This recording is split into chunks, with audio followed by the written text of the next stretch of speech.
Assalamualaikum warahmatullahi wabarakatuh. Perkenalkan, nama saya Listiana Budianti, NIM 1803211000012. Nah, di sini saya akan mempresentasikan tentang analisis faktor-faktor yang mempengaruhi produksi jagung di Madura menggunakan fungsi produksi Cobb-Douglas Frontier Stochastic. Nah, ini adalah tabulasi data Excel, di mana data yang berwarna kuning adalah data mentah, yang berwarna merah adalah NIM, sedangkan yang berwarna biru adalah hasil dari perkalian data mentah dengan NIM. Untuk data yang berwarna hijau adalah data yang sudah kita lenkan. Ini adalah tampilan dari data input. Nah, di sini saya menggunakan 120 responden dengan 4 variabel X dan 1 variabel Y.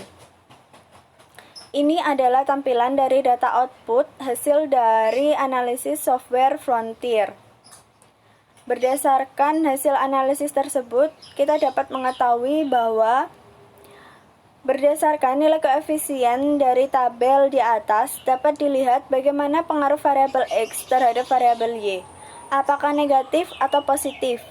Data ini dapat diketahui bahwa beta 2 dan beta 4 memiliki pengaruh positif terhadap variabel Y, sedangkan untuk beta 1 dan beta 3 memiliki pengaruh negatif terhadap variabel Y, di mana beta 0 adalah variabel Y atau jumlah produksi, beta 1 adalah variabel X1 atau benih, beta 2 adalah variabel X2 yaitu tenaga kerja, beta 3 atau variabel X3 adalah pupuk kandang, beta 4 atau variabel X4 adalah pupuk fosfat. Berdasarkan T-rasio dapat dilihat perbandingan T-rasio dengan T-tabel.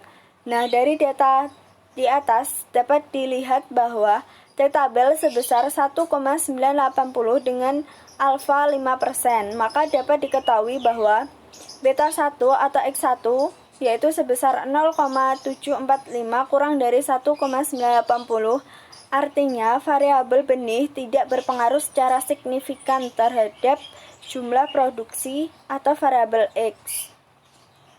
Beta 2 atau X2 yaitu sebesar 0,249 yaitu kurang dari 1,980, yang artinya tenaga kerja tidak berpengaruh secara signifikan pada jumlah produksi atau variabel Y. Beta 3 atau X3 yaitu min 0,244 kurang dari 1,980, yang artinya variabel pupuk kandang tidak berpengaruh secara signifikan terhadap jumlah produksi atau variabel Y. Dan beta 4 atau X4 sebesar 0,354 yaitu kurang dari 1,980, artinya variabel pupuk fosfat tidak berpengaruh secara signifikan pada jumlah produksi atau variabel Y. Nah, nilai gamma menunjukkan berapa presentasi error yang disebabkan karena inefisiensi teknis. Dari hasil analisis menunjukkan bahwa nilai gamma 0,669 dan T-tabel sebesar 1,980 dengan derajat kepercayaan 5%. Jadi, nilai T hitung kurang dari T-tabel dengan alfa 5%, yang artinya 80,52% error term disebabkan karena inefisiensi. Nah, ini lanjutan dari hasil output. Berdasarkan hasil analisis ini dapat diketahui bahwa number of iteration itu 12, ada number of cross section menunjukkan ada 120 data, dan number of time period yakni waktu yang diteliti dalam kurun waktu 1 tahun, dan total number of observation menunjukkan sampel yang dianalisis ada 120. Uji LR test. LR test of the one set error yaitu sebesar 0,521 with number of restriction 1. nilai yang digunakan untuk melihat adanya kasus inefisiensi di lapang dengan hipotesis H0 tidak ada kasus inefisiensi di lapang, H1 terdapat kasus inefisiensi di lapang.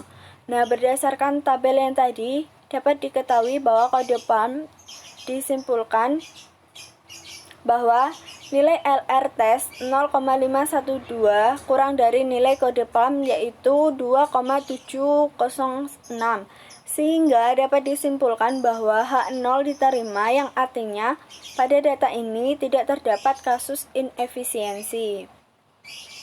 Nah, sekarang adalah pendekatan technical efficiency estimate. Berdasarkan analisis data, technical efficiency estimate dapat diperoleh nilai min efisiensi sebesar 0,548, yaitu kurang dari 0,8, yang dikatakan produksi dilakukan oleh petani tidak efisiensi secara teknis. Namun, ada 8 petani yang kegiatan produksinya efisiensi secara teknis, sedangkan sisanya yaitu sebesar 112 kegiatan produksi petani yang dilakukan tidak efisiensi secara teknis. Nah, itu saja yang dapat saya sampaikan. Apabila ada kurangnya, saya mohon maaf. Wassalamualaikum warahmatullahi wabarakatuh.